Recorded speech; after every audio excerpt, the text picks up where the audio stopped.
Magandang araw, ako po si Mark Lester Niraga. Ito po ang aking daily devotion. Huwag kang mag-suicide. Ito ang tatlong dahilan. Soul Sleep na tinalakay po ni Pastor Russell Ocampo sa Day 165 Daily Devotion. Ang Bible verse po ngayong araw ay galing sa 1 Thessalonians chapter 4, verse 13 to 15. Sabi po ay, Brothers and sisters, we do not want you to be uninformed about those who sleep in death, so that you do not grieve like the rest of mankind who have no hope. For we believe that Jesus died and rose again, and so we believe that God will bring with Jesus those who have fallen asleep in him. According to the Lord's word, we tell you that we who are still alive, who are left until the coming of the Lord, will certainly not precede those who have fallen asleep. Napaka-sensitive na topic ngayong araw. Pero napaka-importante nito.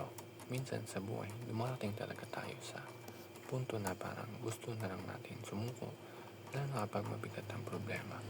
Pero ang Word of God, nagbibigay sa atin ng kalinawagan at pag-asa. Tinutukoy sa 1 Thessalonians chapter 4, verse 13 to 15, yung konsepto ng sleep kapag may mga namamatay na believers. Madalas ginagamit ng Bible ang salitang sleep para sa katawan, hindi para sa kaluluwa. Kasi yung body natin, nagpapahinga lang sa lupa, naghihintay ng resurrection. Pero yung soul, hindi yan unconscious, hindi yan nawawala. Ang totoo, the Bible affirms na kapag absent ka sa body, present ka agad sa Panginoon.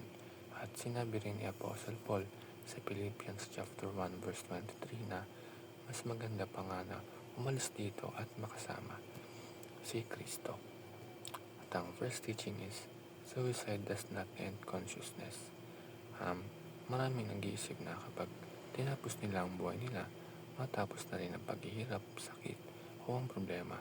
Pero malinaw ang sinasabi ng Biblia, hindi natatapos ang consciousness natin sa kamatayan. Ang soul mo ay manatiling buhay at haharap pa rin sa Diyos. Ang second is, people truly love and care for you. Minsan, iniisip natin wala namang nagmamahal sa atin o mas mabuti pa na mawala tayo. Pero hindi yun totoo. Baka hindi mo lang nakikita ngayon pero may mga tao talaga nagmamahal at nagmamalasakit sa iyo, pamilya mo, mga kaibigan mo, at higit sa lahat, ang Panginoon mismo. Tandaan natin na ang enemy ay gusto niya isipin na worthless ka, pero sa mata ng Diyos, ikaw ay precious at may halaga. Ang last is, God has a purpose and plan for your life. Ito yung pinakamahalaga. Lahat tayo may reason kung bakit nilikha ng Diyos. Hindi aksidente ang existence natin. Sa Jeremiah chapter 29 to 11, may remind tayo na, For I know that the thoughts that I think toward you, said the Lord, thoughts of peace and not of evil, to give you unexpected end. May plano si Lord para sa buhay natin, at kung susuko lang tayo, mawawala ang magandang bagay na gusto niyang gawin sa buhay natin. Tandaan natin na yung purpose na yun, hindi lang para sa iyo, kundi para maging blessings ka rin sa iba. Yun lamang po.